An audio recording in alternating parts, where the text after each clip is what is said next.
So আমার একটা thrill হচ্ছে বাংলাদেশি প্রোডাক্টস নতুন নতুন বাইর করা অ্যান্ড যতটা পারি ইউজ করা, ঠিক আছে? হুম। সো একটা ইনসাইট দিই, ইনসাইটটা হচ্ছে আপনি যদি আপনার ভিডিওতে সাবটাইটেলস লিখেন, সাবটাইটেলস থাকে, তাহলে 12% আপনার ওয়াচ টাইম বেড়ে যাওয়ার চান্সেস থাকে। এটা একটা ফেসবুকে ইনসাইট গ্লোবালি। সো আমি আপনার ভিডিও দেখছিলাম, মোটামুটি সবগুলা ভিডিওতে আপনার সাবটাইটেলস থাকে।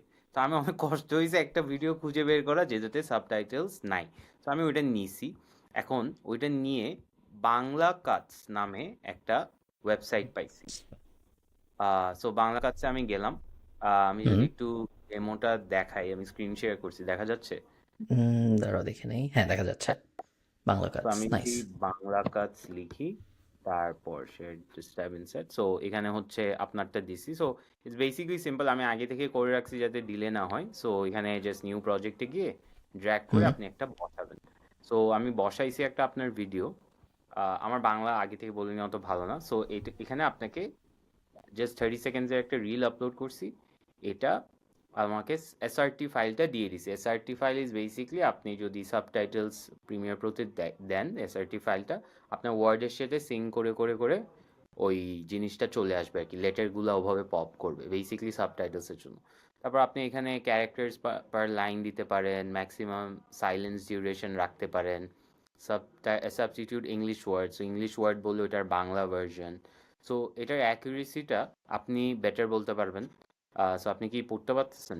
যারা ডেফারার তারা বেসিক্যালি তাদের স্বপ্নকে কবরে নিয়ে যায়। যারা ডেফারার টেক দেয়ার, আচ্ছা ওকে, এরপর সম্ভবত আমি ইংরেজি বলছি দেখে একটু কনফিউজ হয়ে গেছে, হ্যাঁ, যে যারা হ্যাঁ, ডেফারার তারা take their dream to the grave. আপনি যদি ড্রিম গ্রেভ, আপনি যদি ডেফারার হন তার মানে হলো আপনি, হলো তার মানে আপনি আপনার স্বপ্ন বাট ইউ গেট আজকে দ্য স্বপ্ন আইডিয়া, হচ্ছে। রাইট? ইয়া, হুম, খারাপ হ্যাঁ, না। আইড সে 70-80% ঠিক আছে সম্ভবত। হ্যাঁ, ওদের অ্যাকচুয়াল অনুযায়ী রিলটা যারা দেখছে 90%। তারা আরো ভালো বলতে পারবে। হ্যাঁ, ডেফারার নিয়ে একটা রিল ছিল আমার মনে আছে। হ্যাঁ। সো এই যে নাইস। ইউটিউব কিছু ওয়ার্ড কাদের রাখছে। সো কোম্পানি এটা? আইরা একটা জাস্ট টু টেক একটা ছেলে একটা মেয়ে। সো আমাকে জাস্ট রিচ আউট করছে, they want to test the product. So এটা হচ্ছে পার মিনিটে 60 টাকা করে। হিয়ার ইজ ইন্টারেস্টিং পার্ট, হ্যাঁ। আপনি যদি, আপনি কিরকম খরচ হয় আপনার সাবটাইটেলস দেখলে? আমি অ্যাজিউমিং আপনি একটা ভিডিও এডিটরকে দিয়ে ওই প্যাকেজেই হ্যাঁ, নেন। হ্যাঁ। হুম। সো আমি একটা ভিডিও ইউজ করি, আমার এক একটা শর্টস বানাইতে খরচ হয় 200-300 টাকার আশপাশে। ও, দ্যাটস ভেরি চিপ। বাট আমি যদি জাস্ট সাবটাইটেলস লিখাই কাউকে, কারণ ভিডিও এডিটার্সরা ইউজুয়ালি এটা করতে চায় না, ওইটা আমার 300 টাকা পড়বে একটা, ধরেন এক পেজের কথা কথা, হ্যাঁ, 200-300 টাকা নিবে। টাইম নেয় একদিন, এটা আপনার 5 মিনিটের মধ্যে করে দিবে, 5 মিনিটের কমে। 60 টাকা নিবে, আপনাকে এসআরটি ফাইলটা দিয়ে দিবে, and এটা হচ্ছে ওদের ফার্স্ট ভার্সন। এরপর তো অবভিয়াসলি ডিরেক্ট ভিডিওতে ইন্টিগ্রেশন করতে পারবেন। সো আই ফিল লাইক এটা আমাদের সবার জন্য খুবই ইন্টারেস্টিং একটা প্রজেক্ট। আর বাংলাদেশে টেক বা সফটওয়্যার এইসব জিনিসপাতি বেচা খুবই কঠিন, বাংলাদেশে টাকা খরচ করতে চায় না, right? So I feel like this is a product যেটার সিম্পল একটা ইউজ কেস আছে, অ্যান্ড এটা খুবই ইন্টারেস্টিং ভাবে আই থিঙ্ক কন্টেন্ট ক্রিয়েটারদের টেস্ট করা উচিত। আপনার কি মতামত? I agree. আমার মেইন শর্টসের প্রবলেমটা হলো আমি কখনো শর্টস বানাই না। সো আমি মানে বড় ভিডিওর থেকে কেটে কেটে শর্টস ইউজ করি। ডেডিকেটেডলি আমি শর্টস বা রিল এ ধরনের জিনিসপত্র কখনো বানাই না। সো আমার এমন একজন, এমন যেই কারণে ভিডিও এডিটর লাগেই, সেটা হলো ফার্স্ট টাস্ক অডিওর পরে টেক্সট বসানো না, ফার্স্ট কাজ ছিল খুঁজে বের করা কোন জায়গাটা অ্যাকচুয়ালি শর্টস হবে। সো হ্যাঁ, ওইটা ফার্স্টে খুঁজে বের করতে হয়, এরপর ওই 30 সেকেন্ড বা 40 সেকেন্ড 50 সেকেন্ড কেটে আলাদা করতে হয়, তারপর ওটার উপর অ্যানিমেশন বসাইতে হয়, তারপরে ফাইনালি যায় টেক্সট, অডিও আর টেক্সট, সাবটাইটেল, এসআরটি ফাইল, হ্যান তেন, ওটা একদম লাস্টে আসে। সো তার আগের আরও 90% কাজ আছে যেগুলোর জন্য আমরা আসলে একটা ভিডিও এডিটর লাগতেছি। যখন আমার একটা ভিডিও এডিটর লাগতেছি 90% কাজের জন্য, তখন আমি তাকে হয়তো বলবো ভাই তুই শুনে এটা একটু লিখে দে অভ্র দিয়ে। তো না, বাট বা যে, শুনে শুনে লিখে দেওয়াটাও কিন্তু লাইক ওর জন্য is a very long task. আমার কথা হচ্ছে এটাই, নাকি? Is it? That is a discussion.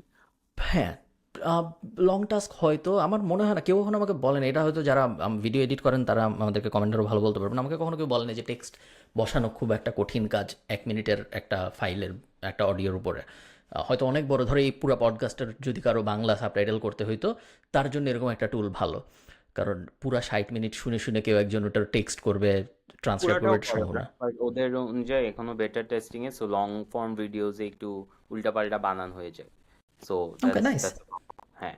Nice, good, good, ah, good staff. আমার ফিডব্যাক ছিল হচ্ছে দিস ইজ সলভিং, আপনি যেটা বললেন যে একটা বড় জিনিসের একটা ছোট প্রবলেম, সো অনেক ফ্রিকশন আছে এটাতে, অ্যান্ড হ্যাভিং দ্যাট আইডিয়া যে একটা রিল আপলোড করবো। আর সবচেয়ে স্যাড পার্ট হচ্ছে, আপনি if you think about it, আমরা তো খুবই ডেডলাইন লাস্ট মোমেন্টে আপলোড করি, সো হুম, তখন এই প্রসেসটা দিয়ে যাবে নাকি, that is a question, because subtitles কিন্তু একদম লাস্টে লিখে। সো দুইটা জিনিস, একটা হচ্ছে সাবটাইটেল লাস্টে লিখে টাইম কম এরিয়া আপলোড করলাম, সার্টিফাইডটা দিলাম, বসাই দিলাম, বাট দেন আমার আবার প্রিমিয়ার প্রতি নিয়ে আবার সাবটাইটেলসটা করতে হচ্ছে। সো আবার এটা দিয়ে যদি আপনি ব্লগ বানাইতে চান কোনো, তাও হুম। তাও that could also be a use case. So এটা একটা interesting product, I think test করে ওদেরকে ফিডব্যাক দিয়ে, ওরা খুবই নাইস পিপল। হ্যাঁ। এইরকম একটা দিন তোমার মনে হয় আসতে কত দেরি, যেই দিন আমি একটা জিনিস ভাববো এবং তারপর দু একটা প্রম্পট লিখবো, এরপর আমাকে দিয়েই কোনো একটা ভিডিও রেকর্ড হয়ে পাবলিশ হয়ে যাবে, আমার আর কিছু করা লাগবে না, আমি খালি বেশ- ভাববো এবং তারপর একটা প্রম্পট দিব। বেশি না, বিকজ আপনি আমি অ্যাকচুয়ালি আমার একটা ভাইয়ার জন্য এটা ইউজ করছিলাম, আমি ভুলে গেছি নামটা। উনি বেসিক্যালি ওনার ভয়েস গুলো দেয়, আপনি এটা করছেন তো, আপনিও করছেন হ্যাঁ, না, আপনার আমরা ভয়েস আমাদের গুলো একটা দেয়। পডকাস্টেই দেখাইছিলাম, সো বাট এরপরে ইংরেজি। হ্যাঁ, রিলসে কিন্তু আপনার বেশিরভাগ জিনিস অন্য এলিমেন্টস থাকে, সো আপনার হুম। ভয়েসটা দিয়ে স্যাম্পল দিয়ে আপনার ভয়েস রেপ্লিকেট করতে থাকবে, বাট এগুলো এখন অনেক এক্সপেন্সিভ, সো এটা একটা প্রবলেম। তুমি কি গত সপ্তাহের ফ্রাইডের ইমেল পড়ছো, বা গত সপ্তাহে এই লাস্ট ফ্রাইডেতে যে ফ্রাইডে ইমেল, সো লাস্ট আমি ফ্রাইডের ইমেইলে একটা জিনিস হুম, দেখি। সো যেহেতু এটা এই টপিকটা নিয়ে আমি একটু পরে কথা বলতাম, বাট যেহেতু আমরা এই হুম, বিষয়ে আলাপ আলোচনা করতেছি, সো আমি দেখাই তোমাকে একটা ইউটিউব চ্যানেল দেখাই। নাম হইল গিয়া, সো হ্যাঁ, দেখো এটা একটা ইউটিউব চ্যানেলটার নাম হলো ক্রেজি ক্যারেন্স। এবং হুম, এই ইউটিউব চ্যানেলটার ভিতরে মেইনলি ক্রেজি ক্যারেন, যারা জানে না কনসেপ্টটা কি, mainly Amin please explain Karen you know, ব্যাপারটা কি। যেগুলো ব্যাড বাজ টাইপের মানুষজন, ওদেরকে ক্যারেন বলে বিদেশে আর কি। ধরেন হ্যাঁ, একটা সস নিয়ে বা একটা অর্ডার নিয়ে অনেক ঝামেলা করতেছে, যে সুগার 1 স্পুন বেশি হয়েছে, তো এগুলোকে বিরক্তিকর মানুষগুলোকে ক্যারেন বলে। হ্যাঁ। যেমন ফর এক্সাম্পল আমরা যে শুনেছি যে বিচারপতি মানিক উনাকে স্যালুট না দেওয়ার কারণে একজন ট্রাফিক পুলিশকে আদালতে ডাকছিল, এটাকে তুমি একটা এক্সাম্পল ধরতে পারো যে একজন or ক্যারেনের। like NI Chowdhury at every friend circle, মানে এটাই যে ক্যারেন। সো তো যেই জন্য আমি এটা দেখাচ্ছি তোমাকে, সেই ক্রেজি ক্যারেনের এই ওয়েবসাইটের যে মালিক, সো এই ওয়েবসাইটের প্রত্যেকটা ভিডিওই হলো কিছু র্যান্ডম ক্যারেন ক্লিপস, ওটার উপরে ওয়াও। সাবটাইটেল বসানো, হুম। এবং সেই সাবটাইটেলের উপরে একটা এআই ন্যারেশন বসানো, এআই ভয়েস সাবটাইটেলের উপরে কথা বলতেছে, আর একের পর এক ক্যারেন ক্লিপ আসতেছে।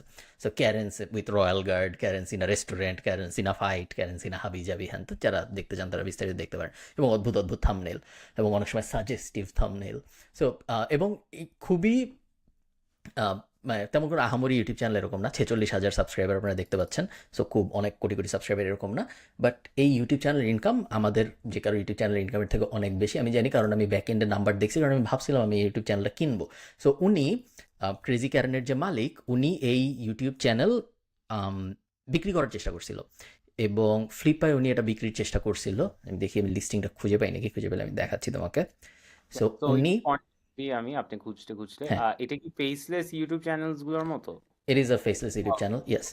I so was gonna faceless talk YouTube about. চ্যানেলের কনসেপ্ট হুম। হলো গিয়ে, যেগুলো মানুষের কে ইউটিউব চ্যানেলের মালিক দেখা যায় না, সো এই যে সোল্ড অলরেডি। উনি শেষ তো পর্যন্ত এটা 21,995, $22,000 উনি শেষ পর্যন্ত এটা বেচছে। এবং হুম, যখন উনি বেচছে তখন প্রত্যেক মাসে এটার ইনকাম ছিল $917 মতো। লাস্ট মান্থে সম্ভবত আরও বেশি হয়েছে ইনকাম। এই লুইস নামে এই ছেলেটা বেচছে, এবং ডিটেল পরে ওর লুইসের সাথে আমার কথা হয়েছে, এবং ও এরকম অনেকগুলো ওয়েবসাইট চালায়, অনেকগুলো ইউটিউব চ্যানেল চালায়, প্রত্যেকটা ইউটিউব চ্যানেলের কনসেপ্ট সেম। এরকম একটা টপিক, যে টপিকটা মানুষ অনেক এন্টারটেইনিং একটা টপিক, মানুষ দেখে, উপরে এই যে অটোমেটিক্যালি আসে, সাবটাইটেল আসে, এবং 11 ল্যাবস দিয়ে অটোমেটিক্যালি অডিও আসে। তুমি যদি ওর প্রোফাইলে যাও, ফ্লিপা প্রোফাইলে, তুমি দেখবে যে ও আরও দুইটা এই মুহূর্তে বেচতেছে। একটা হইলো স্নুকার নিয়ে, সরি, আরও একটা বেচতেছে। সো তো অলরেডি বেচে ফেলছে ক্রেজি ক্যারেন, এবং স্নুকারেরটা এখনও বেচতেছে। So, আমি যদি স্নুকারেরটা তোমাকে দেখাই, এক্স্যাক্ট সেম জিনিস, just instead of crazy Karen এটার টপিকটা হইলো গিয়া স্নুকার। সো আমি যদি আবার স্ক্রিন শেয়ার দেই। তো ফেসলেস ইউটিউব চ্যানেলটা হচ্ছে বেসিকলি ইন্টারনেট থেকে কম্পাইল করে ভিডিওস, অ্যান্ড দেন ওরা ইউটিউব ভিডিওস হিসেবে যায়, এরপর ইউটিউব ভিডিওস গুলো এআই দিয়ে বেশিরভাগ এডিটেড থাকে, সাবটাইটেলস ভয়েস দিয়ে রাখে, ক্লিপস গুলোও মোটামুটি এখন এআই দিয়ে করা যায়, অ্যান্ড দেন ওইটার রেভিনিউটাই হচ্ছে ওদের ইনকাম আর কি। Exactly true. এবং ফেসলেস ইউটিউব চ্যানেল অনেক আগের থেকেই ছিল, অনেক দিন ধরেই ছিল, বাট এআই এর উত্থানের পরে ফেসলেস ইউটিউব চ্যানেলের জোয়ার চলতেছে। কারণ এখন হুম। ফেসলেস ইউটিউব কন্টেন্ট বানানো খুবই সহজ, তোমার পুরো এফোর্টটাই মেইনলি যা হলো কন্টেন্ট রিসোর্সিংয়ে। সো মনে করো আমি ঠিক করলাম আমি গাড়ির অ্যাক্সিডেন্ট নিয়ে বা গাড়ির পার্কিং ফেইলার নিয়ে, যেহেতু তুমি একজন ড্রাইভিং লেসন নেওয়া মানুষ, তো তুমি তোমার কাছে মনে করো হ্যাঁ, পার্কিং যারা প্যারালাল পার্কিং যারা করতে পারে না, এটা নিয়ে আমি হ্যাঁ, একটা ইউটিউব চ্যানেল বানাবো, পার্কিং ফেইলার নিয়ে বানাবো। এক নম্বর হ্যাঁ, কাজ হলো রেডিটে যে খুঁজে বের করা ক্লিপ, হাজার হাজার সাবরেডিট আছে এবং প্রতিদিন কোটি কোটি মানুষ পাবলিশ করছে ক্রেজি কারেন্টের ক্লিপগুলো আসলে রেডিট থেকে আসে, সেই কারণে আমি জানি। কখনো কখনো টুইটার, বাট মোস্টলি রেডিট। অনেক বড় বড় সাবরেডিট আছে যেখানে শুধু পার্কিং ফেলারের ভিডিওই আপলোড করে মানুষ, বা ড্যাশ ক্যাম ফুটেজ আপলোড করে মানুষ। সো এই ধরনের জিনিসপত্র খুঁজে বের করা এক নম্বর কাজ। সেকেন্ড কাজ হলো ফাইনাল কাট প্রো বা দা ভিঞ্চি রিজলভ, কোনো একটা খুব বেসিক একটার পর একটা ক্লিপ বসানো। অনেকে আমি শিওর মোবাইলেও করতে পারবে, যেমন জটিল এডিটিং করা হয় না। এরপরে এটাকে কোনো একটা, এই যে তুমি যে বাংলাদেশি টুলটা দেখালে ওটার অনেক ইংরেজি ভার্সন আছে যারা ইংরেজি সাবটাইটেল করে, ওরকম কোনো একটা পুরোটা দিয়ে দেওয়া, ফার্স্ট লেখা ন্যারেশন, দেন এরকম একটা সাবটাইটেল দিয়ে দেন, দেন 11 ল্যাবস থেকে পুরো অডিওটা এক্সপোর্ট করে নেওয়া, দেন পুরোটা একটার উপর একটা বসায় একটা থাম্বনেল দিয়ে পাবলিশ করা। সাউন্ড সিম্পল, কাজটা অ্যাকচুয়ালি সিম্পল, বাট একটু সময় লাগে এই ইউটিউব চ্যানেলগুলো বড় হইতে। আ- এই যে এই ছেলেটার সাথে আমি কথা বলছিলাম, যদিও এটা বটের সাথে কথা বলছে, এখনো আমি অনেকবার ডিএম করতে চাইছি, পারিনি। বাট বেসিকলি ও হচ্ছে Khalid Farhan for faceless channels. ও কোর্স ব্যাচে on how to make faceless YouTube channel. So nice. যখনই কিছু ভাইরাল হয় there is always a course. So এই যে মানে how to start, okay follow করে দেখতে পারেন ওর ফ্রি কি কি আছে। ওর হাতে যেহেতু দুইটা ভালো ইউটিউব বাটন দেখতেছি, সিমস সিমস লেজিট। বাট নাম কিন্তু দেখা যাচ্ছে না, তো ট্রু। এটা ইউ নেভার নো। বাট এখানে হচ্ছে ও basically talks about it, so আমি ওর চ্যানেলটা দেখলাম, খুবই ইন্টারেস্টিং আছে, বাট বাংলাদেশি স্টুডেন্টদেরকে আই থিঙ্ক হেল্প করতেছে না। সো দ্যাটস, আমি গেস করে নিয়েছি বিকজ আমি 2-3 বার নক করছি ওর, ওই যে কিছু থাকে না swipe up or mention your country, hmm. And response আসে না। So I am assuming Bangladesh is in part of his ওই ইয়াটা। সো বুঝতে পারছি। এখন ফেসলেস ইউটিউব চ্যানেল কি বাংলাদেশে চলবে নাকি, আমাদের এটাও বলা উচিত। আমার মনে হয় না, বিকজ সিপিএম অনেক ইউটিউবে রেভিনিউ তো আপনারটা জানি আমরা, যাদেরকে জিজ্ঞেস করি খুব একটা বেশি না। সো আই ডোন্ট থিঙ্ক বাংলাদেশে, ডিপেন্ড করে সাবজেক্টে, আপনি যদি মাসে 10,000 টাকা দিয়ে খুশি থাকেন তাহলে শিওর, বাট ওরা যারা বিদেশে করছে ওরা international audience, so it makes business sense. বাংলাদেশে আই উডেন্ট রেকমেন্ড।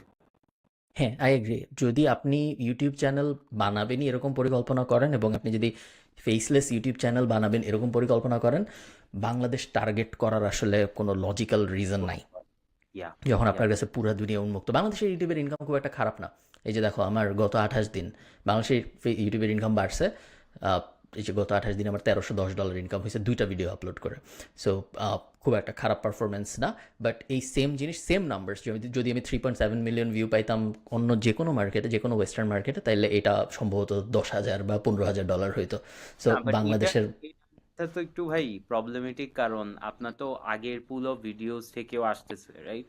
ট্রু, মানে আপনারটা ট্রু। তো লাইব্রেরি হ্যাঁ, হয়ে গেছে। তো এটা হ্যাঁ। Is so not. আমি অ্যাজ আ জিনিসটাকে এভাবে চিন্তা করতে পারেন আপনারা যে আমি এত বড় একটা চ্যানেল চালানোর পরেও আমার ইনকাম $1310 পার মান্থ, এবং it's probably one of the highest বাংলাদেশে যারা চেহারা দেখায় ভিডিও বানায় তাদের মধ্যে। এর থেকে বেশি মাসে ইনকাম ইউটিউব থেকে করতেছে, অ্যাডসেন্স থেকে বা ইউটিউবের অ্যাড থেকে, এরকম সম্ভবত আমার ধারণা খুব বেশি মানুষ নাই, যেহেতু আমার টপিক বিজনেস, আমার অ্যাডের সিপিএম বেশ বেটার আসে অন্যদের থেকে, এন্টারটেনমেন্টও হয়তো অত আসে না, তারপরেও এত কম। এবং এরকম অনেক মানুষ আছে যারা আমার ইউটিউব চ্যানেল অর্ধেকেরও ভিউ হয় না, বাট যেহেতু তারা অন্যান্য ইন্ডাস্ট্রিতে, এই যে ক্রেজি ক্যারেন ফর এক্সাম্পল $900, যে কিছু 46,000 সাবস্ক্রাইবার, আমার 1.2 মিলিয়ন। সো আমার কত 20 ভাগের 1 ভাগ সাবস্ক্রাইবার নিয়ে অলমোস্ট সিমিলার ইনকাম, এবং ওটা স্কেলেবল খুব সহজেই, আমারটা না। সো অন্য অনেক দিক থেকে চিন্তা করলে আসলে বাংলাদেশ টার্গেট করার কোনো মানে নেই। ইয়া, ট্রু। ওকে, স্পিকিং অফ বিদেশে ব্যবসা করা বাংলাদেশে বসে, সো আগেন আমি অনেক লোকাল প্রোডাক্টস ইউজ করতেছি ইদানিং। সো আমি একটু কনটেক্সট হচ্ছে, আমার এখন আল্লাহর মধ্যে 200 মানুষ, উই এমপ্লয় অ্যারাউন্ড 200 পিপল। তো 200 মানুষ ম্যানেজ করা ভেরি ডিফিকাল্ট, ট্র্যাক করা। আগে ছোট টিম ছিল 5-10 জনের। সো একটা মানে সবার সাথে কী করে না করে জানি পার্সোনাল হুম লাইফে কি ফ্যামিলি আছে। 200 মানুষকে এখন I barely I know them, আমার সামনে আসলে আমি চিনবো না। সো ফ্যাক্টরি যেহেতু চালাই, সো এটা অ্যান্ড ফ্যাক্টরিতে গার্মেন্টসে পার মিনিট অনেক ইম্পর্টেন্ট। সো ওদের জন্য ওরা খুবই কম টাকায় কাজ করে, মাসে একজন 8,000 10,000। সো যখন ওভারটাইম দিই আমরা, ওভারটাইমের অঙ্কটা খুবই ইম্পর্টেন্ট ওদের জন্য। সো ওরা যদি 1 ঘন্টা ওভারটাইম করে, এরপর আধা ঘন্টার জন্য টাকা পায়, এটা নিয়ে ওরা অনেক মারামারি করে। এখন আপনি হয়তো চিন্তা করবেন আধা ঘন্টার জন্য এরকম মারামারি করছে, বাট না, এটাই ওদের ইনকাম। সো আমরা যখন লাস্ট মান্থে স্যালারি দেওয়ার টাইম আসছিল, আমি অফিসে ঢুকছি অ্যান্ড দেখি যে মানে 100 জন লাইনে দাঁড়ানো, ক্যাশে এইভাবে স্যালারি দিচ্ছে। সো আমরা ওইটা ফিক্স করার জন্য আমি বলছি ওকে, ব্যাংক তো নাই ওদের।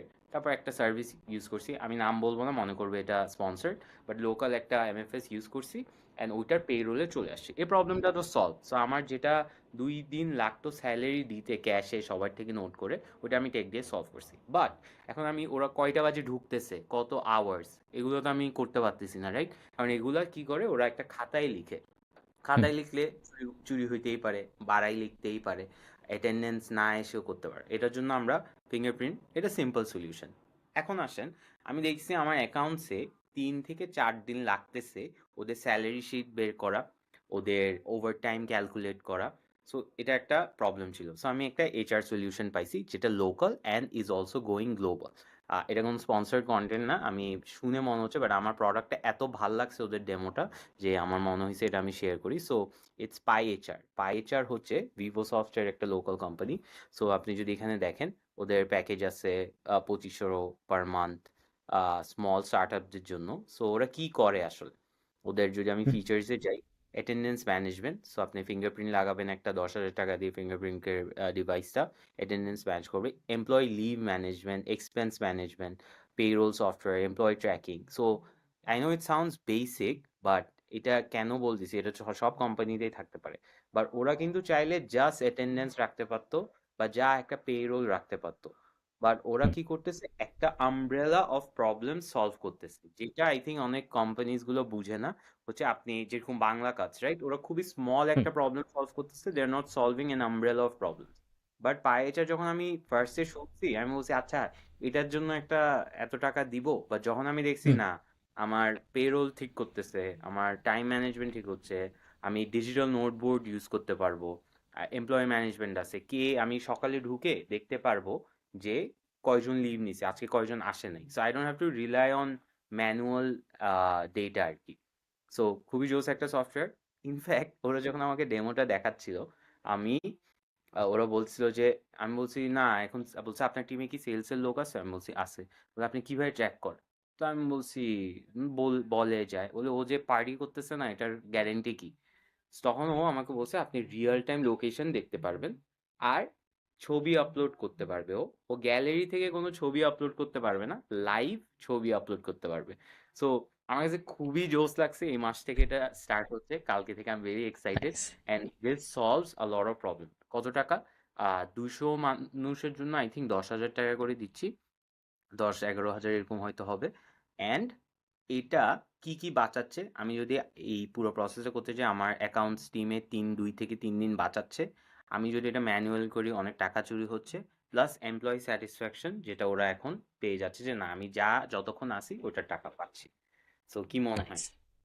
নাইস না সাউন্ডস গুড এরকম যে কত হাজার হাজার টুল আছে যেগুলোর ব্যাপারে আমরা জানি না যেগুলো খুব ভালো বিজনেস করতেছে বা খুব ইন্টারেস্টিং একটা প্রবলেম সলভ করতেছে আহ, হুম। আমরা তো আসলে ধরো ফেসবুকে সারি বেচে এর বাইরে খুব বেশি চিনি না তো যত যত নিশ হয় তখন এটা কী করতেছে আমি হলো কখনো ভাবতামই না একটা কোম্পানি আছে অ্যাপ্লয়ি নাম এটাও বাংলাদেশি কোম্পানি এটাকে আচ্ছা। আমি 3-4 বছর হয়ে গেছে চিনি আমি ইউজ করি না বাট আমি মালিককে চিনি সো মেইনলি ইন্টারন্যাশনাল মার্কেটেই কাজ করে বাংলাদেশও but Malik founder Bangladeshi and পুরো টিমই বাংলাদেশি তুমি যদি সাপোর্টে নক করো যে রিপ্লাই দিবে সেও বাংলাদেশি বাট ব্যাচে ইন্টারন্যাশনালি এবং বাংলাদেশ থেকে ইন্টারন্যাশনালি যেই স্যাসগুলো ভালো করছে তার এক মানে একদম লিস্ট যদি আমি করি ফার্স্টের 20-30টার মধ্যে একটা চলে আসবে Apploy it's a time tracking app so যারা রিমোট ওয়ার্ক করে তোমার কোম্পানিতে যদি অনেকে রিমোট ওয়ার্ক করে তারা অনেকটা আপওয়ার্ক আওয়ারলি ট্র্যাকারের মতো কাজ শুরু করার সময় ক্লিক করবে এটা র্যান্ডম সময়ে স্ক্রিনের একটা স্ক্রিনশট নেবে প্রত্যেক ঘন্টায় কতবার তুমি কিবোর্ডে চাপ দিছো এটার একটা স্ট্যাট বার করবে, ওটা যদি নর্মালের কম হয় তাহলে জানাবে,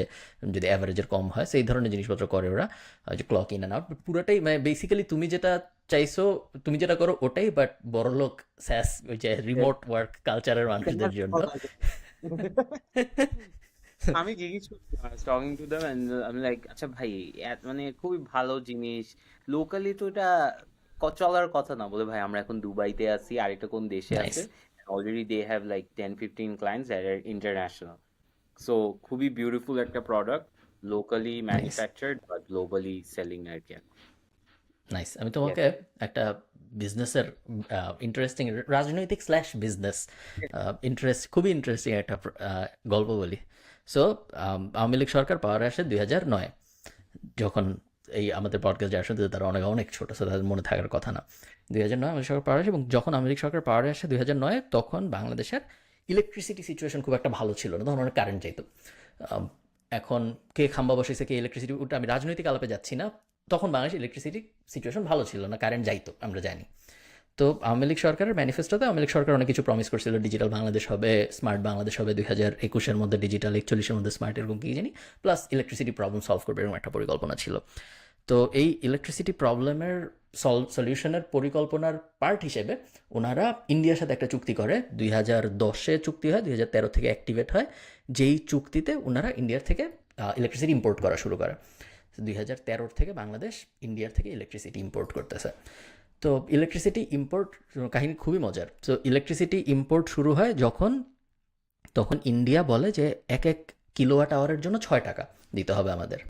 তো বাংলাদেশ রাজি হয়। অ্যাকচুয়ালি এত সিম্পল না, বেসিক্যালি ইন্ডিয়ার মার্কেটের ভিতরে বিডিং হয়, ওই বিডিংয়ে বাংলাদেশ 6 টাকা পার কিলোওয়াট আওয়ারে জিতে, এবং তারপর থেকে ইন্ডিয়া বাংলাদেশকে ইলেকট্রিসিটি এক্সপোর্ট করা শুরু করে 6 টাকা পার কিলোওয়াট আওয়ার এই হিসাবে। তো এক্সপোর্ট করতেছে ইন্ডিয়া, খুবই ভালো, বাংলাদেশের ইলেকট্রিসিটি প্রবলেম আস্তে আস্তে মিটতেছে, খুবই ভালো কথা।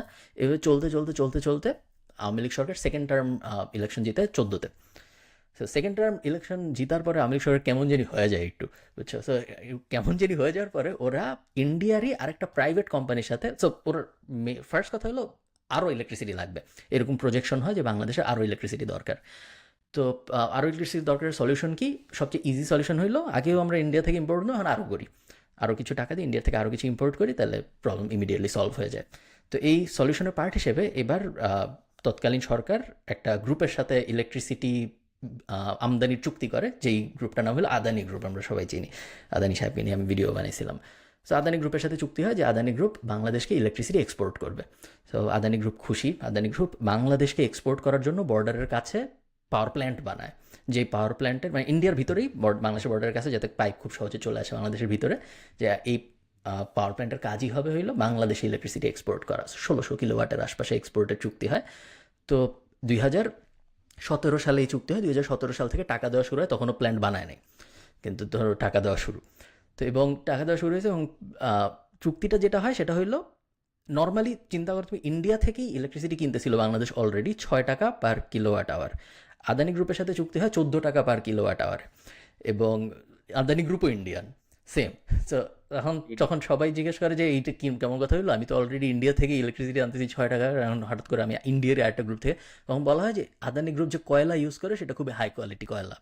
সো যেহেতু এটা হাই কোয়ালিটি কয়লা, এই কারণে তোমার এটার দাম একটু বেশি, এটা খুবই পরিবেশ সচেতন। এখন বাংলাদেশ সরকার যেহেতু খুবই গ্রিন এনার্জি হ্যান্ড, সো রাজি সবাই। তো Makes রাজি হবে এর টোটালি। এরপরে যেটা হয়, এরপরে আদানি গ্রুপ বলে যে এই আমাদের যেহেতু হাই কোয়ালিটি কয়লা, এই হাই কোয়ালিটি কয়লা তো যে কারো কাছ থেকে কেনা যাবে না, এই কয়লা কিনতে হবে এই কোম্পানি থেকেই। সেই কোম্পানিটা অস্ট্রেলিয়া, ওই কোম্পানিটাও আদানি গ্রুপের, ওই কোম্পানিটার কাজ হলো ওরা কয়লা বেচে, ওইটা হলো কয়লার ব্যবসা। তো ভালো কথা। এখন ওই হাই কোয়ালিটি কয়লা যেটা কিনতে হবে ওটাও কেনার টাকাও বাংলাদেশের দিতে হবে, এরকম একটা ডিল হয়। সো এবং দেখা যায় যে নর্মালি বাংলাদেশে অলরেডি কয়লা ভিত্তিক বিদ্যুৎ প্রকল্প আছে, পায়রা টায়রা অনেকগুলো, বাংলাদেশের ভিতরে কয়লা দিয়ে আমরাও বিদ্যুৎ বানাই। তো আমরা কয়লা দিয়ে যখন বিদ্যুৎ বানাই তখন দেখা যায় যে ওই কয়লা ইম্পোর্ট করতে পার টন $250 এরকম একটা খরচ হয়। কিন্তু আদানি গ্রুপ যে পাওয়ারফুল ভালো কোয়ালিটির কয়লা, ওটা দেখা যায় পার টন $400-এরও বেশি। তো এটা নিয়ে কিছু কোয়েশ্চেন হয়, বাট তেমন মেজর কোয়েশ্চেন হয় না, যে এটা ভালো তো ভালো হলে কী করার আছে। তো এরপরে এক্সপোর্ট শুরু হয়, এক্সপোর্ট শুরু হয়, এবং এই এক্সপোর্ট শুরু হওয়ার সাথে সাথে ইন্ডিয়ার বাংলাদেশের এক্সপোর্ট ক্যাটাগরিতে আগে ধরো গরু থাকতো, পেঁয়াজ থাকতো, হ্যান ত্যান, যে ইন্ডিয়া বাংলাদেশের এক্সপোর্ট মার্কেটে একদম উপরে চলে যায় বিদ্যুৎ। সো বাংলাদেশ ইন্ডিয়ার থেকে সবচেয়ে বেশি যে জিনিসটা ইম্পোর্ট করে সবচেয়ে বেশি টাকার, সেটা হলো গিয়ে ইলেকট্রিসিটি। এবং ইন্ডিয়া বাংলাদেশের সবচেয়ে বড় যে জিনিস এক্সপোর্ট করে সেটা হলো গিয়ে ইলেকট্রিসিটি। তো এবং এর কিছুদিন পরে, নট শুধু এটা রিজন না, বাট এটা একটা বড় রিজন, আদানি হয়ে যায় এশিয়ার সবচেয়ে বড় লোক মানুষ, আহ, গৌতম আদানি যিনি। সো এটা একমাত্র কারণ না, বাট এটা ওয়ান অফ দ্য কারণস। সো এই এটা হলো গিয়ে কাহিনী। এবং বাংলাদেশ 14 টাকা, পরবর্তীতে এটা বাইরে 16 টাকা হয়, 16 টাকা পার কিলোওয়াট আওয়ারে আদানি গ্রুপ থেকে ইলেকট্রিসিটি কিনতেই থাকে। এবং একই সাথে নর্মাল ইন্ডিয়ার মার্কেট থেকে 6 টাকা পার কিলোওয়াট আওয়ার, যেটা পরে বেড়ে 7.5 টাকার মতো হয়, ওটাও কিনতেই থাকে। একই মার্কেট থেকে দুই ধরনের ইলেকট্রিসিটি আসতেছে, দুই দামে, এবং একটার দাম আরেকটা ডাবল এরকম। এর মাঝখানে মানে যেটা হয় দেখা যায়, ঠিক আর কি, মানে ধরেন গুলশান বনানীতে 14 টাকার ইলেকট্রিক বিল, আর অন্যগুলা হচ্ছে লাইক মিরপুরে হচ্ছে 6 টাকা, এরকম। এরপরে দেখা যায় যে আদানি গ্রুপ যে কয়লা ভিত্তিক প্রকল্প দিয়ে, এরপরে হঠাৎ করে রিয়ালাইজ হয়, বিভিন্ন রিপোর্টে দেখা যায় যে আহ, আদানি গ্রুপ থেকে যে কয়লা ভিত্তিক বিদ্যুৎ আনতেছে বাংলাদেশ, এই কয়লা ভিত্তিক বিদ্যুৎ আসলে আমরাই বানাইতে পারি, বিকজ আমাদের 10,000 kilowatt capable power plant idol. কেন আইডল? আচ্ছা। কারণ আমরা কয়লা দিয়ে বিদ্যুৎ বানাবো না, আমরা নিউক্লিয়ার পাওয়ার প্ল্যান্টের দিকে চলে যাব। কয়লা খারাপ, কয়লা পরিবেশের অনেক ক্ষতি আছে, আমরা কয়লা ভিত্তিক বিদ্যুৎ প্রকল্প দিকে আগাবো না। এই লজিকে আমাদের 10,000 কিলোওয়াট এরকম সংখ্যক বিদ্যুৎ আমরা বানাইতে পারতাম। আমাদের পাওয়ার প্ল্যান্টও আছে বাংলাদেশে, কিন্তু আমরা বানাই না, কারণ আমরা বাজে কয়লা কিনবো না বা কয়লা দিয়ে বিদ্যুৎ বানাবো না। কিন্তু সেম কয়লা দিয়ে বিদ্যুৎ বানাচ্ছে আমাদের বর্ডারে, ওইটার থেকে আমরা ইম্পোর্ট করতেছি ডাবলেরও বেশি দাম দিয়ে। এই জিনিস চলতেছিল এবং এখনও চলতেছিল। গত সপ্তাহে হঠাৎ করে, সো এই রিসেন্ট সরকার গভর্নমেন্ট ফলের পরে ইন্ডিয়ান সরকার একটা নতুন রুল জারি করছে যে এখন থেকে ইন্ডিয়ান কোনো কোম্পানি যদি দেশের বাইরে ইলেকট্রিসিটি এক্সপোর্ট করতে চায়, তাইলে তাদের স্পেশাল পারমিশন লাগবে, এবং বেশিরভাগ কোম্পানিকে ইলেকট্রিসিটি এক্সপোর্ট করতে দিবে না। সো খুবই সারপ্রাইজিং, এতদিন ধরে কখনো কিছু হয় নাই। ঠিক যখন আমাদের গভর্নমেন্ট শিফট হইলো, যখন এই যে হাসিনা সরকার ফল করলো, তখন হঠাৎ করে ইন্ডিয়ান সরকার বললো যে এখন থেকে আর এক্সপোর্ট করা যাবে না। তো বাংলাদেশ এখন কারেন্ট সিচুয়েশনে 10%-এর মতো বাংলাদেশের টোটাল ইলেকট্রিসিটি আসে আদানি গ্রুপ থেকে। টোটাল ইলেকট্রিসিটি 10% আদানি গ্রুপ থেকে আসে, এখনও বন্ধ হয় নাই। তো এখন সবাই একটু সন্দিহান ব্যাপারটা নিয়ে, যে আসলে কি হবে জিনিসটা, আসলে কি ইলেকট্রিসিটি ইম্পোর্ট বন্ধ হয়ে যাবে, অল্টারনেটিভ সোর্স আসবে, না দাম কমবে, না কী হবে না হবে না, কেউ কিছু এখন জানে না। সেটা হলো গিয়া ইলেকট্রিসিটি বিষয় একটা মজার বিজনেস গল্প। ইয়া, অলসো একটা জোক থাকতো যে কারেন্ট চলে গেলে অনেকক্ষণ মাঝখানে 2-3 দিন এরকম হয়েছে যে ও ইন্ডিয়ার সাথে মনে হয় ঝগড়া হয়েছে, ওরা কারেন্ট বন্ধ করে দিছে। মেক সেন্স, কিন্তু এখন মেক সেন্স। Make sense. কারণ হ্যাঁ, ইন্ডিয়া খুবই হ্যাঁ, পাওয়ারফুল, বাট বিদ্যুৎ চিন্তা করো কি আই অবস্থা। থিঙ্ক ওটা অলওয়েজই একটা ক্রাইসিস ছিল আমাদের, মানে এটা যে খুবই স্কেরি ভাবে, খুবই এক্সপেন্সিভ ভাবে সলভ করছে, ওটা এখন বুঝতেছি আর কি আমরা। যাই হোক, আই থিঙ্ক হ্যাঁ, খুবই ইন্টারেস্টিং একটা বিজনেস স্ল্যাশ পলিটিক্স একটা গল্প। এখন হ্যাঁ, কামিং ব্যাক টু বাংলাদেশ, আমি একটা ই কম, বাংলাদেশে ই কম কেমনে চালাইতে হয় একটা মাস্টার ক্লাস নিব 2 মিনিটে, যেটা ইয়েস। আমি বানাচ্ছি, বাট পুরোপুরি বানাই নাই, বাট আমি আপনার অ্যাডভাইসও নিব, আর আপনাকেও আমি এক্সপোজ করব। So okay. বাংলাদেশে যদি ই কমার্স মানে কেউ রান করতে চায়, সো সব ই কমার্সের একটা স্টার প্রোডাক্ট লাগবে। স্টার প্রোডাক্টটা কিভাবে আইডেন্টিফাই করতে হবে? এটা হচ্ছে প্রোডাক্টস যেটা 400 টাকার বেশি মার্জিন থাকবে। কেন 400 টাকা, কেন 100 টাকা না? কারণ আপনি যখন একটা অ্যাড রান করবেন, যেরকম আমাদের বাংলাদেশের সবচেয়ে এক্সপেন্সিভ খালিদ ফারহান যে অ্যাড রান করে, দেখবেন মানে দিতেই থাকবে, রিটার্গেটই করতে থাকে। সো যখন আপনি 1000 জনকে দেখাবেন, মানে ওটার জন্য তো ফেসবুক আপনাকে টাকা কাটবে, রাইট? বাট কিনবে তো 20 জন, বাট আপনার কস্ট 1000। সো আপনার যখন হাই মার্জিনস থাকবে, আপনি বেশি টার্গেট করতে পারবেন। ফারহান ভাই, যদি আমি ভুল বলে থাকি প্লিজ আটকেন, হ্যাঁ। সেকেন্ড হচ্ছে স্টার প্রোডাক্টটার পেইন পয়েন্টস থাকতে হবে। পেইন পয়েন্টস মানে কি, পেইন পয়েন্টস কেন? কারণ পেইন পয়েন্টস গুলার দেখেই মানুষ কিনে। সো ধরেন আপনি দেখবেন, যেরকম আপনার ফ্রাইডেতে একটা ছিল হচ্ছে হাইট, জুতার নিচে হাইট বাড়ানোর যেটা হ্যাঁ, প্রোডাক্ট ছিল, জুতার নিচে দিবেন যে কোনো জুতায় আপনার একটু লম্বা লাগবে, যেটা আমার ইউজ করা উচিত। সেকেন্ড হচ্ছে ব্যাক পেইন সবাই আছে। সো আপনি ডিরেক্ট পেইন্টসগুলো যখন অ্যাডে দেখাবেন, ওই অ্যাডটার কনভার্সন রেটস খুব ভালো হয়ে যাবে। যেরকম আমরা ম্যাট কফিতে যেটা অনেক দেখাইতাম আগে হচ্ছে ওয়াশের পর সেম থাকবে, বিকজ এটা একটা খুবই বড় একটা পেইন পয়েন্ট, যে ওয়াশের পর কাপড় সেম থাকে না। এখন প্রোডাক্টটার কি থাকতে হবে? প্রোডাক্টটা একটা আমব্রেলার নিচে থাকতে হবে। আপনি ধরেন একটা জাস্ট ব্যাক পেইন ওয়ালা প্রোডাক্ট তো একটাই, আবার ব্যাক পেইন অনেকভাবে সলভ করা যায়। ধরেন একটা ক্রিম আছে, রাইট? ক্রিমওয়ালা প্রোডাক্টস আছে, আপনি সিটের সাথে কভার আছে, বাট আপনার প্রোডাক্টটা যদি জাস্ট ওইটার বেসিসে না হলে একটা আমব্রেলা অফ প্রবলেমস সলভ করে, তাইলে এটা খুবই একটা ভালো আমব্রেলা নিশের মধ্যে পড়ে। এক্সাম্পল দিই, সো বাংলাদেশে একটা কোম্পানি আছে যেটা থেকে আমি অনেক শপিং করি, সেটা হচ্ছে BD shop. So BD shop hmm, সবাই কিন্তু টেক প্রোডাক্টস বেচে, রাইট? বিডি শপ খুবই ইন্টারেস্টিংলি ওদেরকে একটা ইউটিউবার স্ল্যাশ কন্টেন্ট ক্রিয়েটর নিশে ফেলছে। সো আপনি যদি ওদের সাইটে যান, দেখেন মাইক্রোফোন, ট্রাইপড, এইসব জিনিস বেচতেছে। ওয়াইফাই, কারেন্ট চলে গেলে ওয়াইফাই তাও চলবে, এটার ব্যাকআপ। সো ওরা কিন্তু বেচতেছে ঠিকই সেম প্রোডাক্টস, বাট খুবই আমব্রেলা ওয়ালা একটা নিশে প্রোডাক্টটা পুশ করতেছে। তো আমি যখন একটা ইউটিউবার স্ল্যাশ কন্টেন্ট ক্রিয়েটার, আমি যখনই আমার ট্রাইপড লাগে, আমার ফার্স্ট মাথায় আসে যে আচ্ছা বিডি শপ। আমার যখন ব্যাটারি লাগতেছে, আমি বিডি শপ। সো একটা আমব্রেলার নিশে যখন আপনি সার্ভ করবেন, তখন ওইটার একটা ভ্যালু থাকবে, রাদার দেন জাস্ট বিইং আ ফেসবুক পেজে আমব্রেলাও বেচে একটা, ছাতাও বেচে একটা, গিটারও বেচে একটা। সো একটা একটা আমব্রেলা থাকলে আপনি তখন একটা ব্র্যান্ডও ক্রিয়েট করতে পারবেন যে এই কোম্পানিটা এটা সলভ করতেছে। একটা পেজ ছিল ফেসবুকে, ওরা পরে আই ডোন্ট থিঙ্ক কন্টিনিউ করছে, কেয়ার মি কি করতো, লিটারেলি পেইন পয়েন্টসই বেচতো। সো আপনার ধরেন হুম। এই যে শোল্ডার পেইন, সিট উঁচু করা, আপনার অফিসের ডেস্কে পায়ের নিচে পা রাখার স্ট্যান্ড, সো খুবই স্পেসিফিক পেইন পয়েন্টস গুলো ওরা সেল করতো। সো যখন আপনি একটা ইকম ব্র্যান্ড বানাবেন, মেক শিওর ওটা একটা আমব্রেলার নিশে থাকে। এরপর খালিদ ফারহানের কোর্স ইন 2 মিনিটস, বেসিক্যালি আপনি একটা ফেসবুক অ্যাড, একটা ভিডিও বানাবেন ওই প্রোডাক্টটা, যেটা খুবই ভালো একটা হুক থাকবে, আর একটা ফটোশুট করবেন, ওই ভিডিও ভিউজ গুলোকে রিটার্গেট করে ফটোশুটটা দেখাবেন, তারপর একটা কিলার ল্যান্ডিং পেজ বানাবেন যেটাতে অনেক অফার্স দিবেন, অনেক ডিটেলসে কথা বলবেন, অনেক ফ্রি ভ্যালিউ দিবেন, তারপর আপনি ক্যাশটা পাবেন যেটা দিয়ে আপনি পার্টি করতে পারবেন। এখন আমি তো এটা 2 মিনিটে বলছি, বাট এখন গুড হুকের একটা 1 ঘন্টার এপিসোড হইতে পারে, ফটোশুটের একটা 1 ঘন্টা এপিসোড হইতে পারে, ল্যান্ডিং পেজের একটা ক্রেজি এপিসোড হইতে পারে। সো আমি জাস্ট এখানে লিখে দিচ্ছি, সাবরি সুবিনা, ওর নাম ভুলে যাই আমি বানানটা খালি। সাবরি সুবির একটা ইউটিউব ভিডিও আছে, ওটা দেখবেন, আমি কমেন্টে পরে দিয়ে দিব, ওই চ্যানেলটা ফলো করবেন, তাইলেই আপনার ল্যান্ডিং পেজ কিভাবে বানাইতে হয় বুঝে যাবেন। তো এটা ছিল আমার 2 মিনিটের বিডি ইকম প্লেবুক। কেমন লাগছে বলো? Nice.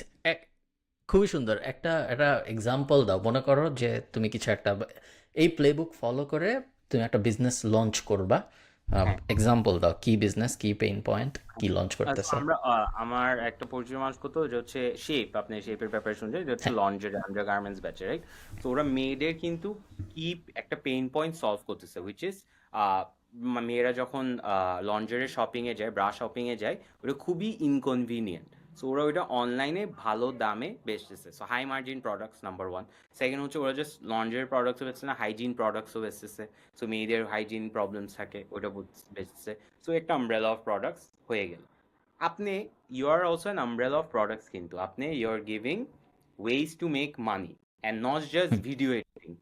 You're giving multiple sources of it. So passive journal is an umbrella of products, which is why it works and margins 500 টাকার বেশি। Prove my goat concept it. wrong. True. এই মার্জিনের ব্যাপারটা খুবই critical. এটা অনেক মানুষ বুঝে না। অনেক মানুষ ভাবে যে আমি 500 টাকা দিয়ে একটা জিনিস ইম্পোর্ট করছি বা কিনছি অমুক বাজার থেকে, আমি 600 টাকা এটা বেচা শুরু করতে পারবো। ওভাবে আপনার অনেক সময় ক্যাশ অন ডেলিভারিতে অনেক সময় বুঝে না মানুষ যে লস হচ্ছে। আবার অনেক সময় দেখা যায় ইনিশিয়াল ট্র্যাকশনের কারণে শুরুর দিকে অ্যাড পারফরমেন্স আর ভালো হওয়ার কারণে অনেকে বুঝে না যে আসলে যে ওভাবে বিজনেস চলবে না।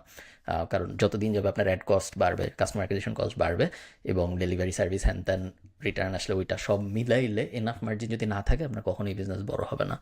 সো আমি ইয়া এরকম ট্রু। প্লে বুকস বানাচ্ছি অনেকগুলা, যেরকম আরেকটা প্লে বুক বানানোর চিন্তা করছি, যেটা আমি লিস্টও করছি, হচ্ছে হিডেন কস্ট প্লে বুক। সো কি কি হিডেন কস্ট থাকে একটা বিজনেসে, যেরকম সিওডি বললেন, রাইট? অনেক অনেক বিজনেস আমি দেখছি, ওরা সিওডিতে যে 1% কুরিয়ার কেটে ফেলে, এটা ওরা দেখেই না।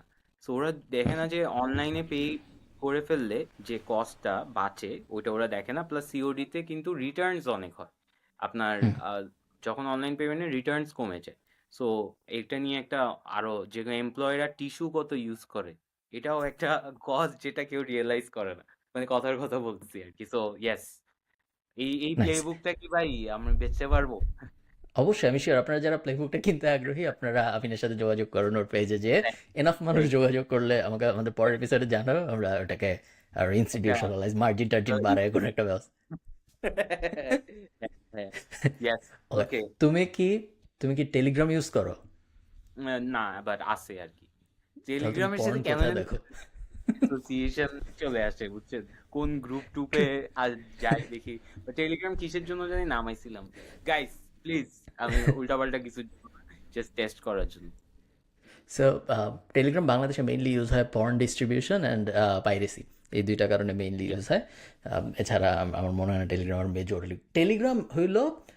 সো যদি আপনি গুলশান বনানীর জন্য যেটা ডিসকর্ড, বাংলাদেশের বেশিরভাগ অঞ্চলের জন্য ওটা টেলিগ্রাম।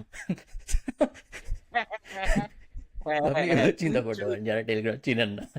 সো ইট বেসিক্যালি হ্যাঁ, একই রকম জিনিস, যদিও ডিসকর্ড মেনলি স্ট্রিমিং এর জন্য বানানো হয়েছিল, টেলিগ্রাম ফাইল শেয়ারিং এর জন্য। আপনার তো ভিডিও যদি টেলিগ্রামে পাওয়া যায়, it's scary, you should be worried. কোন ধরনের ভিডিও? কোর্স? এটাই এটাই এটাই টেলিগ্রামে ওর ওকে, ভিডিও দেখছো, কেউ বললে কি যে টেলিগ্রামে, তো ইটস আ প্রবলেম। হ্যাঁ, কেন তোমার জিজ্ঞেস করছেন? টেলি এক লোক পাভেল দুরভ, রাশিয়ান। উনি 2000 উনি 2001 বা 2 এরকম সময় রাশিয়ায়, ওনার জন্ম, বেড়ে ওঠা রাশিয়ায়, টেক অন্টারপ্রেনার। সো উনি রাশিয়ায় একটা অ্যাপ বানাইছিল, যে অ্যাপের কাজ ছিল অনেকটা টেলিগ্রামের মতোই, যে এনক্রিপ্টেড মেসেজ আদান প্রদান।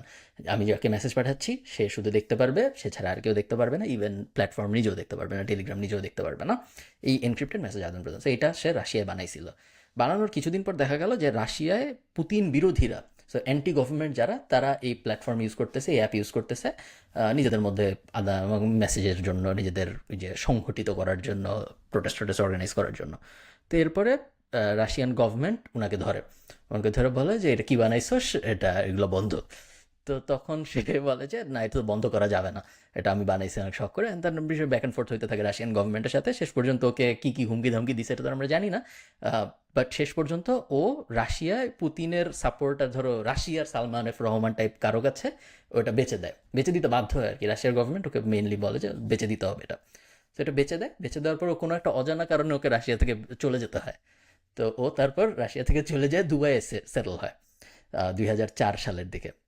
দুবাইয়ে সেটেল হয় এবং ফ্রেঞ্চ সিটিজেনশিপও পায়, সম্ভবত ফ্রেঞ্চ সিটিজেন হয়। তো 2006 সালে, 2004 দুবাইয়ে সেটেল হইলো। সেটেল হওয়ার পরে 2-1 বছরও কিছু করে না টরে না। তারপরে 2006 সালে ওর মনে হয় আবার কিছু একটা করা উচিত। ও এবার একটা অ্যাপ বানায়, যে অ্যাপের কাজ এক্স্যাক্টলি সেম, যে মেসেজ আদান প্রদান এনক্রিপ্টেড। এবার এটা নাম দেওয়া হয় টেলিগ্রাম। সো এই হইল গিয়া টেলিগ্রামের শুরু। তো এরপরে টেলিগ্রাম নিয়েও সিমিলার কাহিনী শুরু হয়, বাট এখন যেহেতু ইউরোপে চলে আসছে, মানে থাকে দুবাই, বাট কোম্পানি সম্ভবত ফ্রান্সের বা এরকম কোনো একটা, আমি এক্সাক্ট জানি না, আপনার গুগল করে নিন। বাট মেইনলি ইউরোপিয়ান, এখন টেলিগ্রাম সব দেশে অ্যাভেলেবল মোটামুটি। সো যে দেশে অ্যাভেলেবল সেই দেশের ল অ্যাবাইড করতে হয় ওই প্ল্যাটফর্মকে, এটা নিয়ম। So, যেমন ধরেন এই কারণে যে জুনায়েদ আহমেদ পলক ফেসবুক যখন বাংলাদেশের কথা শুনে না তখন রাগ হয়, কারণ নিয়ম হইল গিয়া যে যে দেশে আপনি প্ল্যাটফর্ম চালাতেছেন ওই দেশের রুল আপনার মানতে হবে, ল মানতে হবে। তো এই এই লোক তখন পুরো পৃথিবীতে উনি অপারেশন চালানো শুরু করে, টেলিগ্রাম চলতেছে এবং কিছুদিন পরে কনসার্ন শুরু হয় যে এই যে ধরো sex trafficking, pornography, child pornography, piracy, হাবিজাবি যা যা ধরনের অপরাধ আছে ওগুলার আলাপ আলোচনা করার পারফেক্ট প্ল্যাটফর্ম হইলো টেলিগ্রাম। যেহেতু সব কিছু এনক্রিপ্টেড থাকে, বেশ সেফ, ডিলেটও হয়ে যায় অনেকটা অটোমেটিক্যালি। সো সব মানে একদম পারফেক্ট। আমি যদি কোনো একটা ক্রাইম করতে চাই এবং আমার তোমার সাথে আলাপ করতে হয়, আমি তোমার সাথে অবশ্যই টেলিগ্রামে আলাপ করতে চাবো। তো আজকে টেলিগ্রামকে দিব। সো টেলিগ্রামকে অনেকবার বলা হয় যে আপনারা মডারেশন বাড়ান, আপনারা কোনো একটা কেউ রিপোর্ট করলে এই বিষয়ে কিছু একটা করেন। টেলিগ্রাম সবসময় বলে যে না, মডারেশনের কোনো সমস্যা নেই, সব ঠিকঠাক আছে। অনেক অনেক অনেক অনেক কিছু বলা হয় এবং শেষ পর্যন্ত গতকালকে, আজকে আমরা ভিডিও রেকর্ড করতেছি 26 আগস্ট, 25 আগস্টে টেলিগ্রামের এই যে ফাউন্ডার উনি অ্যারেস্ট হয়েছে ফ্রান্সে। ফ্রান্স এয়ারপোর্টে উনি প্রাইভেট জেট নিয়ে আরেক জায়গায় যাচ্ছিল। উনার নিজের প্রাইভেট জেট, প্রথমে ফ্রান্স এয়ারপোর্টে আসছিল দুবাই থেকে, এরপরে উনি আরেক জায়গায় যাচ্ছিল, যাওয়ার পথে ওনাকে ফ্রেঞ্চ পুলিশ অ্যারেস্ট করে নিয়ে গেছে। তো এখন দেখো নিয়তি, রাশিয়া এখন বলতেছে ফ্রান্সকে যে এটা আমাদের একজন সিটিজেন যে ফ্রি স্পিচ প্রচার করার জন্য কাজ করছিল, তাকে আপনারা কিভাবে আটকাইলেন? এটা তো মানা যায় না, এটা ছেড়ে দিতে হবে। ফ্রেঞ্চ পুলিশ এখন পর্যন্ত কিছু বলে না, এই মুহূর্তে উনি ডিটেইনড। হ্যাঁ, বাট উনি বলতেছে আর যাই করেন আমাকে রাশিয়া পাঠাইয়েন না, বিকজ রাশিয়া পাইলে ওকে ডুবিয়ে দিবে। তো খুবই এই হলো গিয়া উনার কাহিনী। উনি একজন বিলিয়নিয়ার, বাট এই মুহূর্তে উনি জেলে। ওয়াও। বাট আমাদের অনেক বাংলাদেশি বিলিয়নিয়ারও জেলে এখন, বাট বিলিয়নিয়ারদের জন্য আরেক সময় ভালো না, অনেকদিন ধরে হ্যাঁ ভালো না। গত বছর আমরা দেখছি বিলিয়নিয়াররা সবাই পানিতে ডুবে যাচ্ছে, যে টাইটানিক দেখতে যেয়ে ডুবে গেল। তারপর আরেকটা কি জানি রিসেন্টলিও ডুবছে, ফ্রান্সেই বা হ্যাঁ, এরকম কোথাও, কি জানি তারপর দেখতে ওই যায়। ক্রিপ্টোর একটা কে জানি অ্যারেস্টেড হইলো রাইট, রাইট। অনেক। হ্যাঁ, স্যাম হ্যাঁ, ব্যাংকম্যান ফ্রিড অ্যারেস্ট হ্যাঁ, হইল স্যাম 1.5 বছর আগে। হ্যাঁ। সো বিলিয়নিয়ারদের সময় না, ভালো না। যেটা বলছে, স্পিকিং অফ প্ল্যাটফর্মস, আপনি বলছিলেন যে ফেসবুক, ইজ দিস ট্রু যে ফেসবুকের রুলস গুলো একটু কান্ট্রি ওয়াইড ওরা মেনে চলে, রুলস গুলো অ্যাবাইড করে চলে? বিকজ নাইলে কিন্তু ফেসবুকও সিমিলার প্রবলেমে ফেস করতো, রাইট? বিকজ আপনি যদি ইউএস দেখেন, আমাদের বাংলাদেশের ফেসবুকের ইউজ কেস দেখেন, অনেক কিছু কিন্তু মানে চাইলে গভর্নমেন্ট বন্ধ করে দিতে পারতো। সো হুম। ফেসবুক কিন্তু কান্ট্রি ওয়াইজ পার্টনারশিপ আমার মনে হয় করে। Is this true, or I am হইতে পারে অ্যাস্কিং? করে। I am not sure.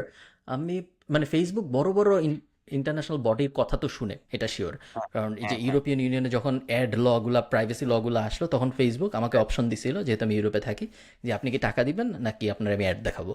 So এরকম হ্যাঁ, অপশন সব ইউরোপের সব দেশের মানুষকে দেখানো হয়েছিল, এবং হুম, আমরা অনেকে যারা অ্যাড দেখতে চায় তারা অ্যাড দেখছে, যারা টাকা দিতে চায় তারা টাকা দিছে। 13.99 আমাদের এরকম কিছু একটা। সো ইউরোপিয়ান ইউনিয়ন বা আমেরিকান মার্কেটেরা যখন বড় বড় জিনিসপত্র করে, তখন আই থিঙ্ক ফেসবুক মানে। বাট এক্স্যাক্টলি মানে বলে বাংলাদেশের ব্যাপারে কোনো কেয়ার করে বলে আমার মনে হয় না। বাংলাদেশ কি বলে না বলে, আমার ধারণা মার্ক জাকারবার্গ বা ফেসবুকের ইম্পর্টেন্ট কেউ জানেই না যে নেই। বাংলাদেশের আইসিটি ডিভিশন থেকে ওনাদের কিছু একটা করতে বলা হয়েছিল। আমার ধারণা ওদের কোনো আইডিয়াও নেই, কেউ ও জানেই না, না। আমি শিওর। আমি শিওর। তো ওনাদের কোনো ওদের কেয়ার জন্য করে না, জানেও না। আমিও চাই, মানে আমাদের ইন্টারেস্ট গুলা। তো হ্যাঁ, একদমই না। আচ্ছা, তো আরেকটা জিনিস আই থিঙ্ক আজকে পডকাস্টে একটু করে বলি, বাট পরে এটা নিয়ে একটা সেপারেট আলাপ করতে হবে। সেটা হচ্ছে একটা স্টার্ট আপ আছে। সো যখন আমরা বিজনেস নিয়ে কথা বলি, হ্যাঁ, কিছু টাইপ অফ বিজনেস আছে যেটা শুরু করতে টাকা লাগে না, অ্যান্ড মোস্টলি ওই বিজনেসগুলো হয় হচ্ছে ইনফরমেশন বেসড বিজনেসে। সো আপনি যদি আপনার কাছে একটা স্কিল থাকে যে আপনি ইনফরমেশন কম্পাইল করতে পারেন, এইটার একটা হুম। খুবই ভালো ব্যবসা আছে, বা মানুষ একটা প্ল্যাটফর্মে আনতে পারেন। সো একটা এক্সাম্পল আমি যদি দেখি, এটা আমি মাই ফার্স্ট মিলিয়নে দেখছিলাম, Design Joy. So Design Joy কি করে, ইটস শুনলাম বলে পরিচিত।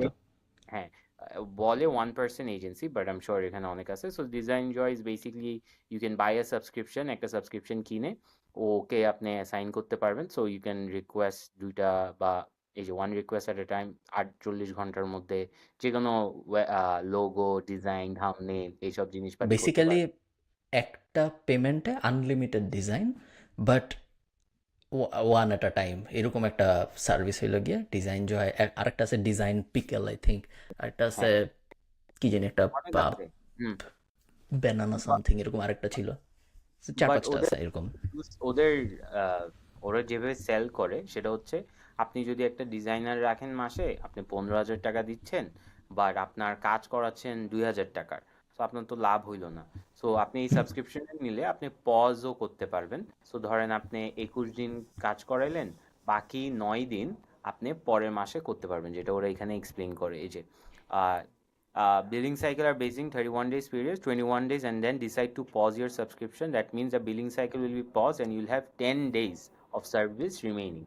So ও কি করতেছে, ওর কিন্তু এমপ্লয়ি কস্ট নাই, বিকজ ও হচ্ছে পুল অফ কিছু কামলা রাখছে, কাজ আসলে হুম। ওদেরকে দেয়, project, I am sure project basis ওকে একটা টাইম দিয়ে দেয়। ও ক্লেম করে এটা 1% এজেন্সি, আমার মনে হয় না এত সহজ হওয়ার কথা না। But branding, slide decks, Webflow এসব আপনি বানাইতে পারবেন। সো বুঝতে পারছি। এখন এটা আপনি কিভাবে রেপ্লিকেট করতে পারেন? আম, নাইস। এটা আপনি এবং আই থিঙ্ক রেপ্লিকেট করা পসিবল। আপনার যেটা করতে হবে, বাংলাদেশের মার্কেটে খুব ইজিলি পসিবল। তুমি যদি করতে চাও, আই থিঙ্ক তুমি পরের পডকাস্ট শুরু হওয়ার আগেই করতে পারো। তোমার এমন একটা জিনিস করতে হবে, সেটা হইলো তোমার ফার্স্টে 2-3টা ডিজাইনার হায়ার করতে হবে, অথবা বলতে হবে আমি আপনাদের কাজ দিব, আপনারা প্রস্তুত হন। তারপরে তোমার হয় ডিরেক্ট ব্র্যান্ডের কাছে যেতে হবে ডিএম করে, বা অ্যাড চালায় কোনো না কোনোভাবে ব্র্যান্ডের কাছে পৌঁছাইতে হবে, ব্র্যান্ডের যারা এই ধরনের ডিসিশন নেয় তাদের কাছে পৌঁছাতে হবে, যে বলতে হবে যে আপনি আমাকে মাসে 5,000 টাকা দিবেন, তার বদলে আমি আপনাকে আনলিমিটেড ডিজাইন দিব। আপনার পেজের সব কিছু, আপনার পেজের জন্য যত ডিজাইন লাগে, আপনার ইউটিউব থাম্বনেলের জন্য যত ডিজাইন, সব কিছু ফর 5,000 টাকা। সো বুফে টাইপ, একবার পেমেন্ট দিবেন, আনলিমিটেড ডিজাইন। বাট একটা ডিজাইনের মধ্যে আরেকটা ডিজাইন দিতে পারবে না, ওটা ডেলিভারি দেওয়া পর্যন্ত ওয়েট করতে হবে। সো একটার সাইকেল হয়তো হবে 48 ঘন্টা, রিভিশন ইনক্লুডেড থাকলে হয়তো হতে পারে 3 দিন এরকম। সো রিয়েলিস্টিক্যালি একজন প্রথম মাসে অনেক বেশি হয়তো অর্ডার দেবে, বাট ইভেনচুয়ালি 2-3 মাস পরে যে দেখা যাবে যে সে মাসে 4টা 5টা 6টা 7টার বেশি অর্ডার দিচ্ছে না। এবং যখন দেখা যাবে যে সে 4টা 5টা 7টার বেশি অর্ডার দিচ্ছে না, তখন ওই ইকোনমিটা মেক সেন্স করা শুরু করবে আপনার জন্য, এবং আপনার ওই 3টা ফুল টাইম গ্রাফিক ডিজাইনারের জন্য আপনার খরচ হবে হয়তো 50,000 টাকা বা 60,000 টাকা। একজনকে 20,000 টাকা স্যালারি যদি আপনি দেন, যদি ফুল টাইম হয়, ভার্সেস আপনি হয়তো ইজিলি 30টা 40টা ব্র্যান্ডের সাথে কাজ করতে পারবেন, যারা প্রত্যেকে ওনাদেরকে অকুপাই রাখবে, এবং আমার ধারণা 30-40% মার্জিন ইজিলি থাকবে। প্লাস আপনি তখন এই রিলেটেড আপসেল করা শুরু করতে পারবেন যে এতদিন তো আমি আপনার শুধু ডিজাইন দিছি, আপনার পেজটাও আমি ম্যানেজ করে দিই, আমি পোস্টও করে দিব না, যেহেতু ডিজাইন করতেছি আমি পোস্টও করে দিলাম, আমি আপনার ইনস্টাগ্রামে পোস্ট করে দিলাম, তারপর আমি আপনাকে রিল বানাই দিলাম। আস্তে আস্তে আপনি উপরের দিকে যাইতে থাকতে পারবেন, এবং কিছু বোঝা গিয়ে আপনি দেখবেন যে আপনার কাছে কোটি কোটি টাকা। মালিক। But I feel like back end এ এটার management will be very critical, because আপনার ইন্ডিভিজুয়ালি অনেক ডিজাইনার গুলোর সাথে ডিল করতে হবে, and anyone who has work with designers আর editors knows it's very hectic. So I feel like hires গুলো খুবই ইম্পর্টেন্ট হবে। True true. মানুষ মানুষ ম্যানেজ করা সবসময় খুব কঠিন একটা কাজ, এবং ডিজাইনার টাইপ মানুষজন হোপফুলি তারা খুব তাড়াতাড়ি এই দিয়ে রিপ্লেস হয়ে যাবে, যাতে আমাদের ডিজাইনার ম্যানেজ করতে না হয়। তাহলে আমরা খুবই খুশি হব। এনি সাপ্লাই চেইন যেখানে আপনার মানুষ ইনভলভ, ওই ব্যবসাতে না ঢুকাই ভালো। আমি জানি, কারণ আমি ওই ব্যবসায় আছি। তো আমি আজকে পাসপোর্টের ডিজির, সো পাসপোর্ট অফিসের যিনি ডিজি, ওনার একটা টক শোতে উনি কথা বলতেছিল, দেখতেছেন উনি পাসপোর্ট, তারপরে বিভিন্ন সরকারি হসপিটাল, এগুলোর সব কিছুর এন্ট্রি পয়েন্ট, বা বিভিন্ন সরকারি ব্যাংক, এগুলোর এন্ট্রি পয়েন্ট আনসাররা ম্যানেজ করে। তো তুমি ধরো সোনালী ব্যাংকে গেলে তুমি দেখবা গেটে আনসার দাঁড়ানো, বা তুমি যে কোনো সরকারি হাসপাতালে গেলে দেখবা বাইরে আনসার দাঁড়ানো। সো ওনারা ম্যানেজ করে এইসব জায়গার সিকিউরিটি। সো উনি বলছে যে উনি যখন পাসপোর্টের ডিজি হয়ে আসলেন, তখন উনি ভাবলেন যে এখন পাসপোর্ট অফিসকে আমরা দুর্নীতি মুক্ত করবো, হ্যান ত্যান। তো উনি এসব ভেবে উনি কাজকর্ম করা শুরু করলেন, এবং কিছুদিন পরে উনি দেখলেন যে আনসাররা ঘুষ নেয়। আনসাররা বিভিন্ন মানুষ যখন পাসপোর্ট নিতে আসে, তো তাদের সাথে কথাবার্তা বলে, ঘুষ নেয়। তো এরপরে উনি নিয়ম করলো যে একজন আনসার 6 মাসের বেশি এক পাসপোর্ট অফিসে থাকতে পারবে না, কারণ 6 মাসের বেশি সময় থাকলে দালাল টালাদের সাথে অনেক রিলেশন হয়ে যায়, তো তাদের বদলি করে দেওয়া হবে। এরপর উনি দেখলো যে এরপরে আনসার বদলি হয়ে যারা আসে, তারা আরও খারাপ খারাপ জায়গা থেকে আসে, যেমন ধরো অমুক হসপিটাল তমুক, যেখানে আরও বেশি দুর্নীতি হয়। সো এরপরে উনি দেখলো যে আরও খারাপ আনসার আর কি আসতেছে, যেগুলো সারাক্ষণ পাসপোর্ট অফিসে থাকে, ওগুলো তো তাও আরও খারাপ। এরপর উনি বলছে উনি একদিন 4জন আনসারকে গেটের বাইরে দাঁড় করাইছে, বলছে যে আপনারা এখানেই থাকবেন, আপনাদের তো যখনই কেউ পাসপোর্ট নিতে আসে তার সাথে তো আপনাদের ভিতরে ঢোকার দরকার নেই, তাদেরকে আপনাদের দেখায় দেওয়ারও কিছু নেই, আপনারা এখানেই থাকবেন, আপনারা ম্যানেজ করেন, তারা তাদের মতো ঢুকবে। এটা বলে উনি গিয়ে সিসিটিভিতে দেখা শুরু করছে যে 4টা আনসার কী করে, এবং উনি দেখছে যে 20 সেকেন্ডও দাঁড়ায় নেই, একজন আসছে তার সাথে করে একটা আনসার ঢুকে যাচ্ছে। এবং উনি যে লজিক দিছে সেটা হলো গিয়া আনসারদের পানি সর্বোচ্চ পানিশমেন্ট হইল 1 দিনের বেতন কাটা, 2 দিনের বেতন কাটা, এই ধরনের জিনিসপত্র, আর নাইলে চাকরিচ্যুতি। এই দুটো হলো পানিশমেন্টের অপশন। এখন মানে আর্মি অফিসার তো আনসারদের মারবে না, না মারার উপায় নেই, যদি ঘুষ খাস কেন তার মারবো, এরকম উপায় নেই। সো একদিন আনসারদের বেতন, এগেন সব উনার কথা বলতেছি আমি, আনসারদের বেতন নাকি 16 থেকে 18 হাজার টাকা এরকম। সো 1 দিন 2 দিনের বেতন যখন কাটা হয়, ট্রেড অফটা ফাইন্যান্সিয়ালি নাম্বারে, মানে ওনার যে ইনকাম, লাভের পোটেনশিয়াল ক্ষতির পোটেনশিয়াল থেকে অনেক বেশি। সো মানে ও আমার পুরো যদি স্যালারি না পেয়ে এক্স্যাক্টলি, এটা ফুল টাইম করলে ইট মেক্স মোর সেন্স। আমি যদি তোমাকে পাসপোর্ট থেকে অফিসে ঘুষ নিতে পারি, আমার 3,000 টাকা লাভ হবে, যদি আমি ধরা খাই তাহলে আমার 500 টাকা লস, কারণ হ্যাঁ, আমার হ্যাঁ, হ্যাঁ। একদিনের বেতন কাটা যাবে। সো আমি যদি এটা লজিক্যালি বিজনেস ওয়াইজ চিন্তা করি, আমার ঘুষ নেওয়ার চেষ্টা করাটা অনেক বেশি লজিক্যাল, কারণ তাহলে আমার ইনকামের চান্স অনেক বেশি। আর চাকরিচ্যুত করা হইলে 18,000 টাকা লস, যদি আমি বাই এনি চান্স 10 থেকে 15 দিন ঘুষ খাইতে পারি, আমার জন্য চাকরি চলে গেলেও লজিক্যাল জিনিসটা হয়। সো এইখানে উনি এটাই ব্যাখ্যা করতেছিল যে ইকোনমিক্সের দিক থেকে এটা আসলে সলিউশনের কোনো উপায় নেই, বিকজ এটার ইকোনমিক্সটাই ঠিক নেই। আমার কথা হচ্ছে ভাই, সিস্টেমটা না ঠিক করে ঘুষটা কেন ঠিক করতেছে? হোয়াট ইফ প্রসেসটা এমনই হইতো যে ঘুষ দেয়া লাগতো না, তাইলে কি হইতো? ওর চিন্তা করতে না, ও ঘুষ খাচ্ছে, ওইটা ঠিক করবো, মানুষটাকে ঠিক করবো। I think that is where the problem was. Okay, ঠিক আছে। আর তাহলে পরের পডকাস্ট আলাপ আর কিছু শেয়ার করার ছিল তোমার? না, মানে নেক্সট পডকাস্টে করবো, but okay see you, thank you, like, share, okay, subscribe, bye. Tata সবাইকে, বাই।